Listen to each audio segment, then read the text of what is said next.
ওই পুরীর জগন্নাথ ধাম। আমরা ভগবানকে স্নান করাই রামেশ্বরম, আমরা ভগবানকে পোশাক দান করি হিন্দু, আপনারা জানা দরকার। সেটা দেওয়া হয় আমরা দেই দ্বারকায়, এবং ভগবানকে আমরা খেতে দিই কোথায়? আপনারা হিন্দু মেদিনীপুরের, আপনাদের তো সবাইকে বলা উচিত ছিল হাত তুলে, আমরা ভগবানকে কোথায় খেতে দিই? পৃথিবীর শ্রেষ্ঠ রন্ধনশালা ওই জগন্নাথ ধাম। আজকেও বিজ্ঞান আবিষ্কার করতে পারেনি সেই জগন্নাথ ধামের রন্ধনশালার রহস্য।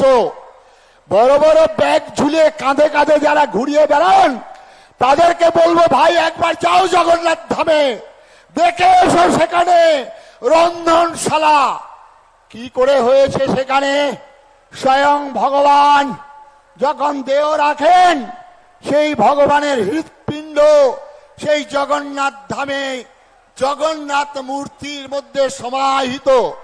এই জগন্নাথ ধামকে রক্ষা করার জন্য তদানীন্তনকালের জগন্নাথ ধামের যারা পুরোহিত আজকে এখানে আছেন, দ্বৈতপদীজি তারই বংশধর, তার উদ্দেশ্যে প্রণাম নিবেদন করেছি।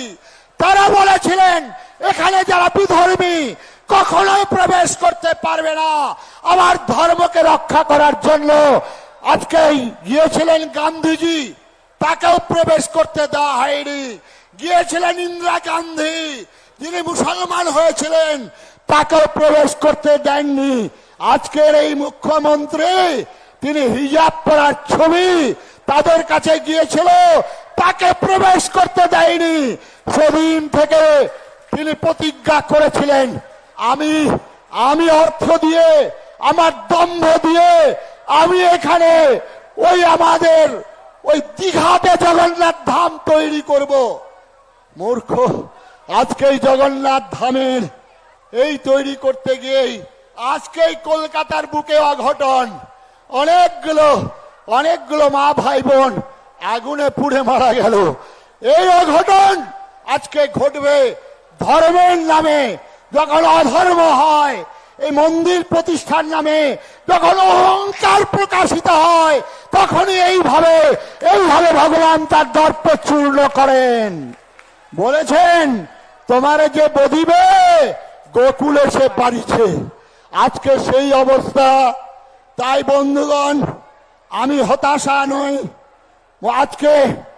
আজকে দিকে দিকে জাগরণ।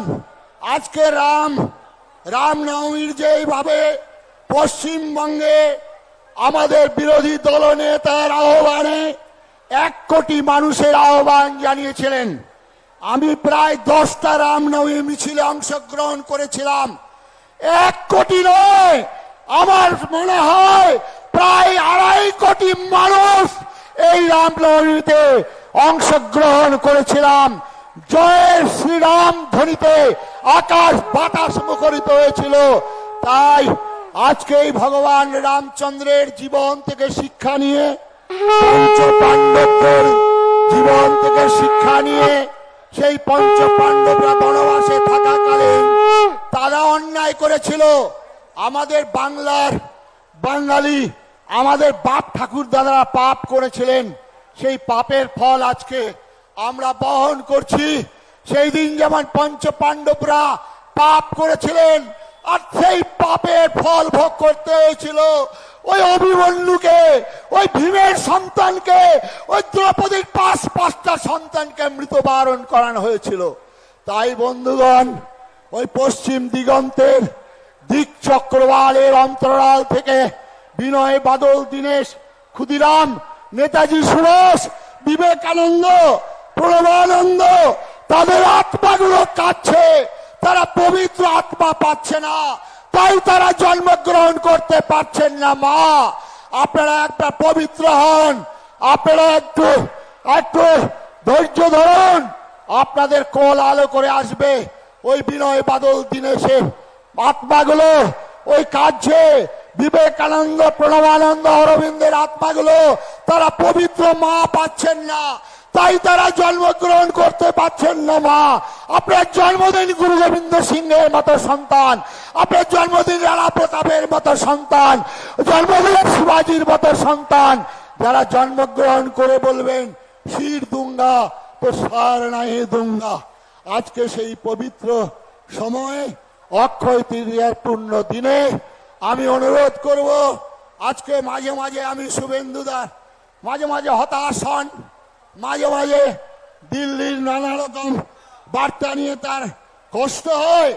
আজকে পশ্চিমবঙ্গবাসী, আজকে আমরা বাঙালি হিন্দু সবাই সবাই আসুন আরএসএস, আসুন বিজেপি, আসুন কংগ্রেস, আসুন তৃণমূল, আসুন সিপিএম, আসুন রামকৃষ্ণ মিশন, আসুন বালক ব্রহ্মচারী, আসুন অনুকূল ঠাকুর, আসুন আসুন আপনারা তৃণমূল যে যত আসুন সবাই আসুন।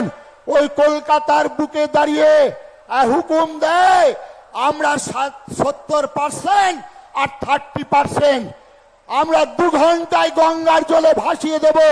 আপনারা সেখানে হিন্দু, আপনারা এখানে টিএমসি করবেন, আপনারা এখানে কংগ্রেস করবেন, আপনারা এখানে বিজেপি করবেন, আপনারা এখানে সিপিএম করবেন।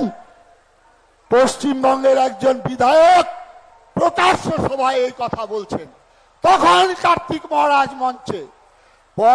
পশ্চিমবঙ্গের একজন মন্ত্রী তিনি সংবিধান স্পর্শ করে শপথ গ্রহণ করলেন, তিনি পরিষ্কার রূপে প্রকাশ্য সভায় বলছেন ইসলামের দাওয়াতি দিয়ে ইসলাম ধর্মে জন্মগ্রহণ দীক্ষা নেওয়ার জন্য আহ্বান জানাচ্ছেন। যারা ইসলাম ধর্মে জন্মগ্রহণ করেননি তারা দুর্ভাগা, তারা হতভাগা। আমরা সনাতন হিন্দু ধর্মের মানুষ, আমরা হতভাগা, আমরা দুর্ভাগা।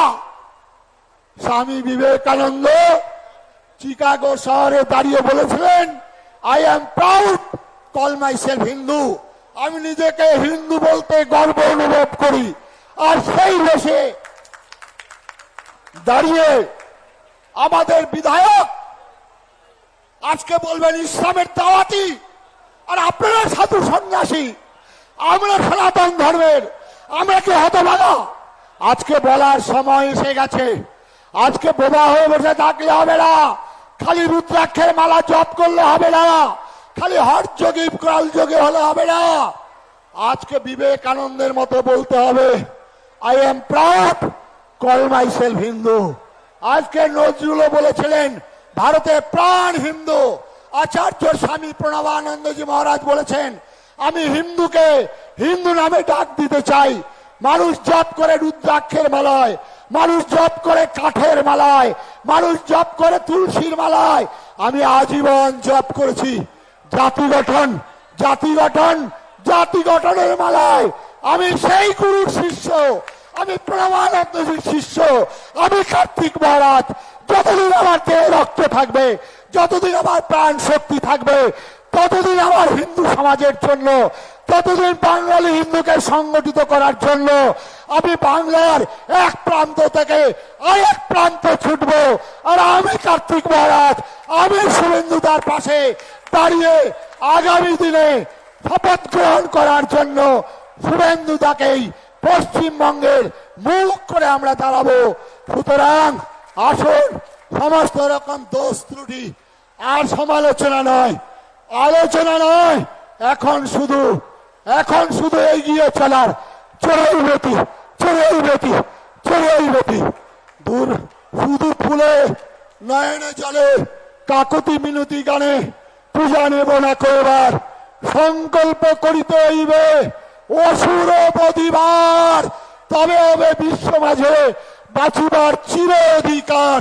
দুর্গম গিরি কান্তার মরু দুস্তর পারাবার, লঙ্ঘিতে হবে রাত্রি নিশীতে বাঙালি হিন্দুরা হুঁশিয়ার, হুঁশিয়ার, হুঁশিয়ার। নমস্কার। সমস্ত সাধু সন্ন্যাসীদের চরণে নিবেদন, আছেন সবাইকে প্রণাম জানিয়ে আমার বক্তব্যের সমাপ্তি। এখন দ্বৈতপদীজি আমাদের পুরী ধামের শেষ বংশধর, শ্রীধামের যিনি পুরোহিত, এই পুরী ধামের যে সম্মান রক্ষা করেছেন দ্বৈতপদীজি, তার বক্তব্য রাখার জন্য।